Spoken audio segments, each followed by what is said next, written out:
Never stop, never surrender. That seems to be MetaZoo's motto for 2021 and 2022. We have seen so many changes take place in the design of MetaZoo products. We're going to open one pack from each set and talk concisely about the upgrades and the differences and the evolution of MetaZoo over the first 18 months of its life. Let's go. Welcome back, ladies and gentlemen, to Argos Anonymous. I am Argos. I'm so glad you could join me today. We're gonna have some fun. This is our medley. So it's been really fun to sort of cruise along the evolution of MetaZoo throughout this whole course, but I can't imagine jumping in now and looking back and trying to figure it all out. We're gonna see if it's possible to just go step by step by step and cover this in, I don't know, 10 to 20 minutes and just and catch you all up to speed. The fun thing about the Kickstarter products is they're basically pygmy products, right? Like the Kickstarter MetaZoo products, every single one of them is just sort of smaller than the first edition and second edition and every product after that. And the booster packs are no exception. So here we have a first edition base set Cryptid Nation on the left, and we have a Kickstarter base set Cryptid Nation on the right. The main difference is the size. Now, obviously, I've cut the top off of this Kickstarter pack because I didn't have a sealed one on hand because I can't not open them. But if it were to not be cut, it would only come up to about the border between the black and the gray of this first edition pack. Other than that, the material is the same. What you'll notice is the Kickstarter booster packs have only 9 cards. The first edition packs have 10, and the Kickstarter packs are going to have that Kickstarter K on the back, whereas the first edition don't. But other than that, they're pretty much the same. Whereas second edition base set packs have a clearly different material. You see, they changed the material between first edition and second edition, and then every pack thereafter has been this same material. It's more reflective, it's thicker, it's like a thicker foiling than this. That was one of the big changes they made. Even the booster boxes were tiny. Yeah, Kickstarter across the board, everything is from like the pygmy island of MetaZoo, like the island of MetaZoo where MetaZoo first grew up. Everything is tiny and cute. There's like little Bigfoots. Maybe that's where the chibis are from. This is a Kickstarter spellbook. Look how cute he is. He's just such a little tiny, little cute little spellbook. He's so sweet, so tiny. When we opened Kickstarter, you know, one of the things we've talked about recently is the brilliant aura boxes. People talked about how when you opened Kickstarter, there wasn't enough aura to play. And so MetaZoo went and produced the brilliant aura boxes, which was just basically a box of aura that came out after Kickstarter.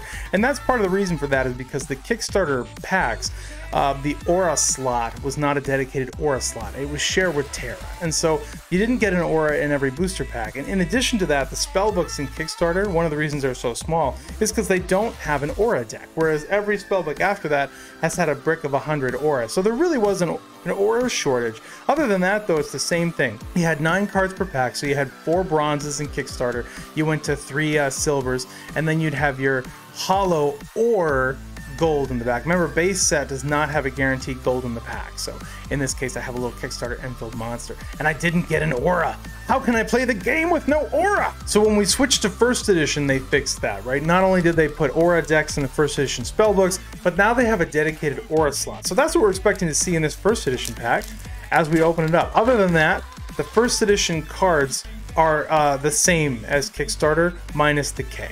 Right, everything else is pretty much the same. Oh, I guess the date is different. If you look at the Kickstarter cards, so you've got the K on there, everything else is the same, but the Kickstarter cards say 2020, and the first edition cards say 2021.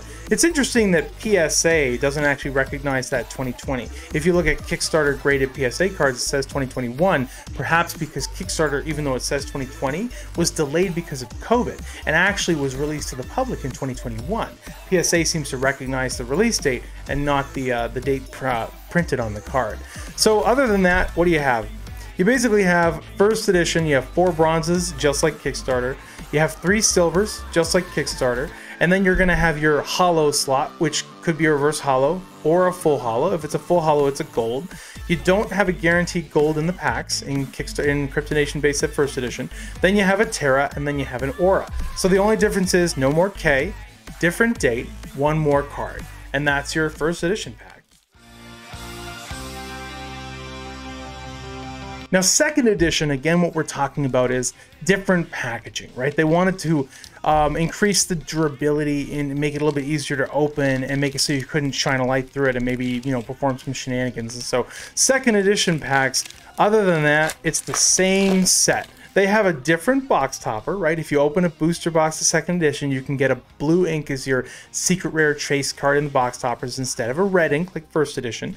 They're going to have, it says 2021 is the same, but they'll say second edition instead of first edition down there, right? So again, you have Kickstarter with the K, and then you have first edition base set with first edition, and you have second edition base set there. Other than that, it's the exact same set. So you have different box toppers, but the everything else in the set is exactly the same, including that you can have an aura slot, a Terra slot, and you don't have a guaranteed gold. This guy turned out to be a gold, but really this is just a hollow slot as opposed to a rare slot. And that's going to be one thing that's the big change between base set and Nightfall, is that we observe in Nightfall they added a gold slot. So as we go to Nightfall, this was the October 2021 release, you're going to notice that now we've gone from 10 cards to 12. So again, we started with 9 cards in Kickstarter. We moved to 10 cards with first edition and second edition base set, and now we're moving to 12 cards. So what the heck is going on with that?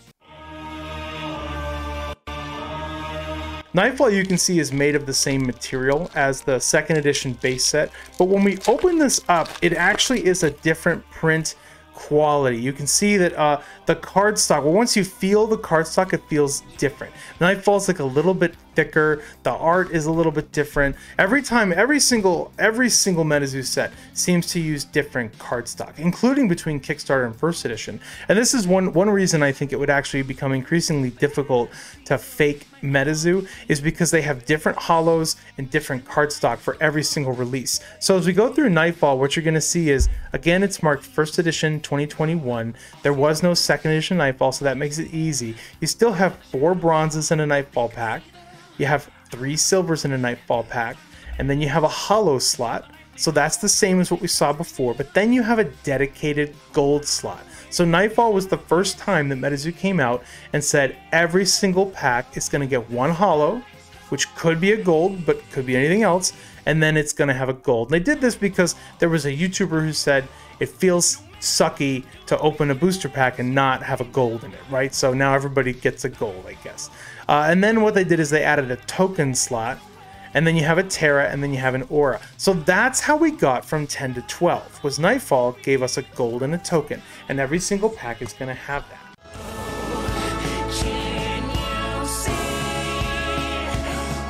Now, when we move to Wilderness, we're starting to see more consistency. Again, we have the same pack material, this like thicker, nice foiling, a lot easier to open.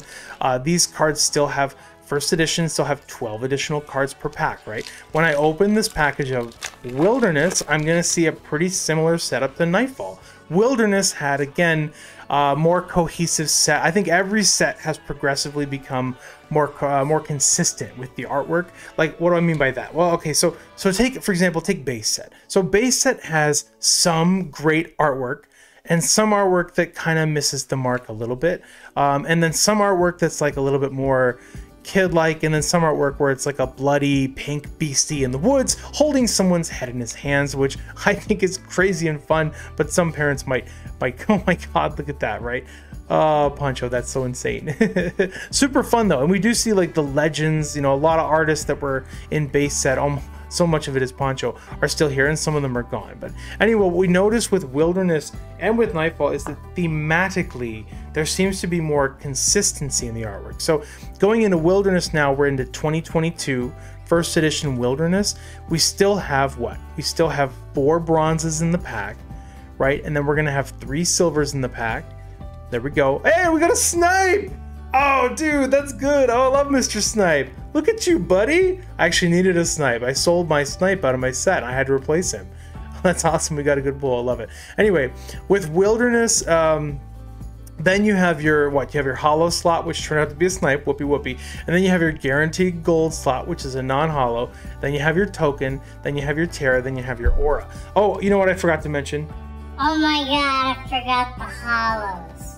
Yeah, so the other thing is this. So in a base set, first edition and second edition, you had the classic Cryptid Nation star hollow pattern, right? So these are the stars of Cryptid Nation, and this pattern, this basic star pattern, marks all of the cards in the Cryptid Nation block, and that's going to be starting with base set, going all the way through War, which is going to be right now the summer of 2023.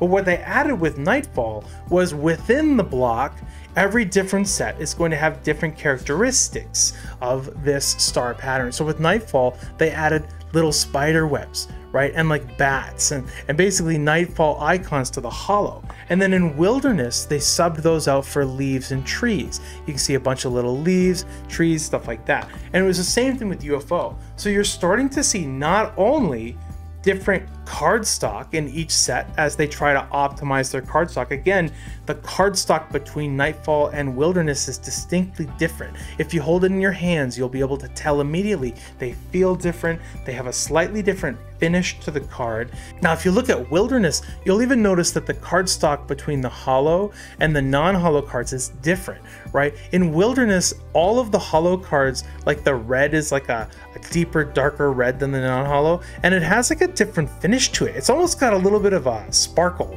or something, which you can see with your eyes. I don't know how well the camera picks it up, but there's like a little twinkle finish or something in that hollow. I really like it. It's nice, but it's interesting that it's different cardstock.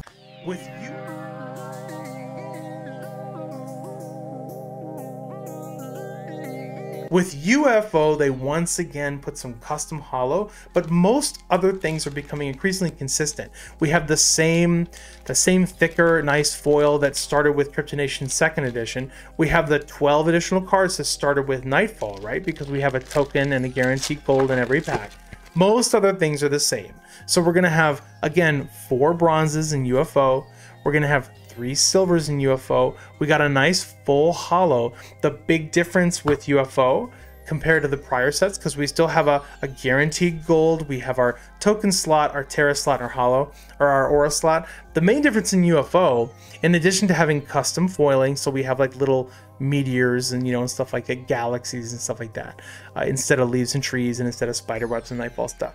So in UFO, they changed the quality of the hollow to where it is this incredible mirror-like quality. I mean, it wasn't bad before, but once you look at them in person, what you notice is that with Wilderness, it's like, can you appreciate in Wilderness how a lot of these little twinkle things are there all the time? Like, they do sparkle in and out, but so many of them are there. Like, I don't know, maybe like 70% of all the icons in the hollow are present, or maybe even 80% are visible at any given time, and then some of them twinkle in and out. And with UFO, look how many fewer of the icons, they're all there, but they're not all lit up at the same time, right? So you have a much more of like a twinkle effect as you move the hollow. I mean, here it's pretty, but it's almost like so much is coming at you. And then in UFO, they really got it. In addition, you have almost a mirror-like quality, so that if you're holding this card up to your face, you can, like, at times you can almost see yourself. It's a really beautiful hollow. Apparently it's the hollow they're going to go with going forward. And this is part of what MetaZoo Mike has said, that his goal is to continue improving the technology and continue improving the cardstock and improving the hollow to get the best possible product that they can have. And it's been a series of kind of trial and error and figuring it out over the last 18 months. MetaZoo has shown that with every set, every release, every year, they're going to be looking to improve and just get the best possible cardstock and hollow and packaging and product quality that they can. So I would love to know if you're new and you're looking back at this for the first time, or you're just figuring it out, or if you've been around since the beginning, what's your favorite one? Do you have a favorite set, a favorite cardstock, a favorite hollow pattern? And maybe you have to take a few minutes and go pull out some of your cards and really compare them and hold them out. Did you notice how different they are? Did you know that the Kickstarter base set has 2 different kinds of cores in the cardstock? Do you know how hard that's going to be to accurately fake a Kickstarter box? You would have to fake 2 different kinds of cardstock because the hollows are a different cardstock than the non-hollows in a single product. Like, this is going to be the first year of MetaZoo will be such a challenge for people to fake when everything is different. And it's so interesting to meticulously analyze the details and catalog all the changes. But what do you think? Put it in the comments. What's your favorite? Is it Nightfall? Is it Wilderness? Is it UFO for the hollow pattern? And I guarantee moving into Seance, we're going to see more change. We're going to see some custom holo patterns. Maybe we'll see the same cardstock. Maybe we'll see the same general holo sheet. But what are the changes? And take out your UFO and then open a pack of Seance and put them up side by side and look for those details, because our little baby MetaZoo is definitely growing up and the quality continues to evolve, and it's very nice to see. We have a lot of product upgrades coming your way. I finally bought an overhead camera that I can use for live stream to deliver some higher quality video for you guys. We've been upgrading our software to more seamlessly integrate giveaways and other kinds of fun live stream technology to improve the live stream experience for you fantastic people of the zoo. Hopefully this will be ready within the next 2 weeks, so stay tuned for that. Until next time, this is Argos, signing out.